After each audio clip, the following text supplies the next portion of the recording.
하나님 말씀 로마서 2장 1절에서 5절까지의 말씀입니다. 로마서 2장 1절에서 5절까지의 말씀입니다. 한 절씩 교독하겠습니다. 그러므로 남을 판단하는 사람아, 누구를 막론하고 내가 핑계하지 못할 것은 남을 판단하는 것으로 네가 너를 정죄함이니 판단하는 네가 같은 일을 행함이니라.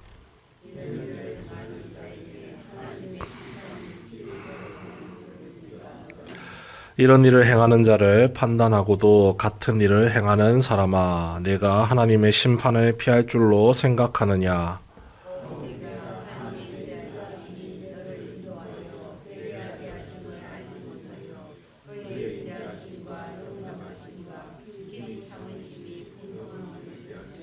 함께 읽습니다. 다만 내 고집과 회개하지 아니한 마음을 따라 진노의 날 곧 하나님의 의로우신 심판이 나타나는 그날에 임할 진노를 내게 쌓는도다. 아멘. 로마서 2장의 말씀은 하나님의 심판에 대한 내용들을 담고 있습니다. 하나님의 공의로운 심판이 유대인이든 이방인을 막론하고 그 누구를 가리지 않고 동일하게 주어진다는 사실을 분명하게 이야기를 하고 있죠. 하나님의 심판 앞에서 사람이 보여야 할 태도가 무엇이냐? 회개하는 마음이죠. 회개하고 하나님 앞에서 지은 자신의 죄를 반성하고 그 죄의 길에서 돌이키는 마음을 품어야 하는데, 방금 읽으신 말씀을 따라서 사람의 속성이 얼마나 간사하고 악한지를 보여주죠. 정죄를 합니다. 판단을 합니다. 그 비교의식을 통해서 나는 저 사람보다 낫기 때문에 하나님의 심판을 피할 수 있다 착각하며 살아가죠.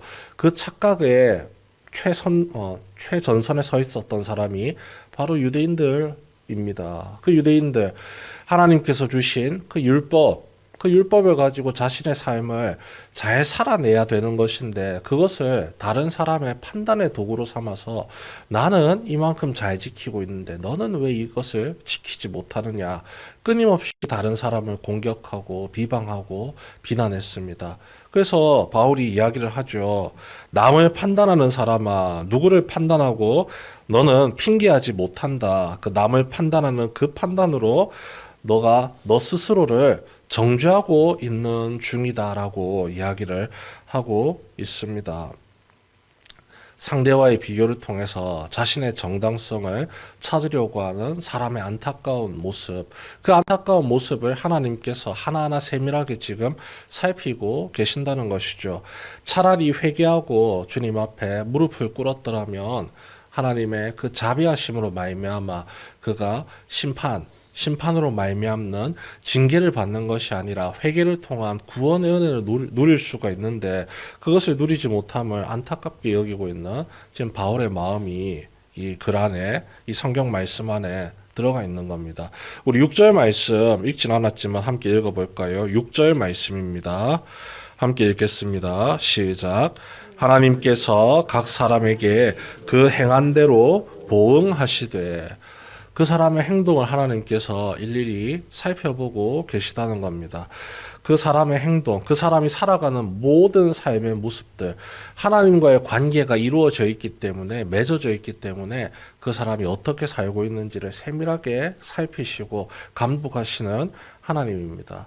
그리고 하나님과의 관계가 맺어져 있기 때문에 그 사람이 취해야 될 생각과 태도가 있습니다. 하나님의 뜻에 순종하는 것이죠. 누군가를 판단하고 누군가를 징계하고 정죄하기에 앞서서 나는 과연 하나님 앞에서 얼마나 똑바로 살아가고 있는가.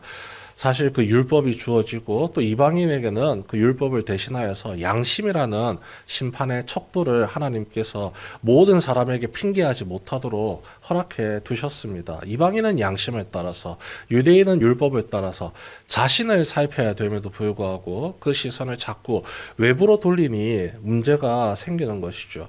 그래서 하나님이 그 사람의 삶의 모든 모습들을 하나하나 기억하신다고 말씀하십니다. 그리고 그 행한 살아온 모든 삶의 모습을 따라서 심판을 하시겠다 이야기를 하시는 거죠. 결국 우리에게 책임이 있다는 겁니다. 주신 말씀의 은혜를 따라서 어떻게 살아가야 할지, 주님을 향한 온전한 순종, 주님께서 우리에게 주신 기회를 따라 온전히 회개하면서 죄를 멀리하면서 주님과의 관계를 지키기 위해서 그 삶을 지켜나가는 것이 훨씬 중요한 것일진데, 유대인들은 율법을 핑계 삼아서 자신의 삶을 변호하기에 바빴고, 이방인들은 또 그 양심에 마음을 품은 양심을 따라서 하나님의 뜻을 쫓아가야 함에도 불구하고 양심에 거리낄 것 없이 자기가 원하고 바라는 대로 열심히 삶을 안타깝게 살아갔다는 것입니다. 오늘 읽은 말씀 중에서 후반부로 갈수록 이 유대인들이 가지고 있는 율법에 대한 착각에 대해서 또 바울이 이야기를 합니다. 21절에서 23절 말씀에 그 유대인들이 잘못 살아가고 있는 모습들, 그 율법을 따라서 온전히 하나님께로 나아가기를 원하고 소망하는 것이 아니라 그 율법을 지키는 모습을 보여주는 척 하면서 불법의 길을 걸어가는 그 안타까운 모습을 외식하는 모습이라고 표현을 하죠, 우리가. 그것을 분명하게 지적을 하고 있습니다. 제가 한번 읽어보도록 하겠습니다. 그러면 다른 사람을 가르치는 네가 너 자신을 가르치지 아니하느냐? 도둑질하지 말라 선포하는 내가 도둑질하느냐? 간음하지 말라 말하는 내가 간음하느냐? 우상을 가증 여기는 내가 신전 물건을 도둑질하느냐? 율법을 자랑하는 네가 율법을 범함으로 하나님을 욕되게 하느냐? 회개가 있었더라면 하나님을 욕되게 하는 것이 아니라 그 회개로 말미암아 구원의 은혜를 누릴 수 있는데, 오히려 그들에게 주어졌던 율법이 이 통제할 수 없는 무기가 되어서 도리어 죄에 죄를 더하는 악의 길로 빠지게 만들었다는 것이죠. 이 부분을 4절 말씀에서 이렇게 설명을 합니다. 혹 네가 하나님의 인자하심이 너를 인도하여 회개하게 하심을 알지 못하여 그의 인자하심과 용납하심과 같이 용납하심과 길이 참으심을 풍성함을 멸시하느냐? 그 율법으로 말미암아 그 주어진 양심으로 말미암아 자신을 살피고 주님이 지금 나에게 기회를 주신다, 심판의 징계를 피할 수 있는, 심판의 징계가 아니라 회개함으로 말미암아 구원의 은혜를 누릴 수 있는 기회가 넘치도록 주어져 있는데, 어찌하여서 그 하나님의 길이 참으심의 풍성함을, 그 인자하신 하나님의 선한 모습을 네가 멸시하고 함부로 대하고 가찮고 가볍게 여기느냐 지적을 하고 있죠. 그렇기 때문에 그 심판 앞에서 우리가 결코 자유할 수 없고, 도리어 그 주어졌던 율법으로 말미암아 그 주어진 양심으로 말미암아 우리가 심판의 징계 앞에 놓여 있을 수밖에 없음을 명백하게 지금 드러내고 있습니다. 그럼 이것으로 끝나느냐? 아니죠.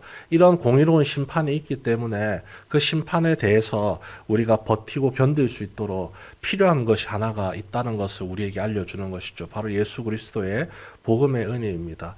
계속해서 우리의 마음이 하나님의 인자심을, 선하심을 멸시하고 업신여기고 하찮게 여기는 우리의 죄된 속성이 끊임없이 튀어나오는데, 그것을, 그 잘못된 삶을 깨닫게 하고 바른 길로 우리를 인도하는 것이 바로 예수 그리스도의 복음의 말씀이라는 겁니다. 그 말씀이 우리로 하여금 상대방과 비교하고 그 비교함을 통해서 자신의 우월함을 찾으려고 하는 그 교만한 마음을 꺼뜨리고 죽입니다. 스스로의 죄를 살필 수 있게 만들고, 스스로가 남과의 관계를 먼저 생각하는 것이 아니라 하나님 앞에서 나는 과연 어떻게 살아가고 있는가, 하나님 앞에서 내 삶을 하나하나 살피게 만들고, 타인을 향한 우월함이 아니라 하나님 앞에서 내가 얼마나 못났는지, 그래서 내게 필요한 것이, 정말로 필요한 것은 회개요 깊은 반성이고 주님 앞에 무릎을 꿇어야 한다는 사실을, 자기 부인의 길을 걸어갈 수 있도록 만든다는 것이죠.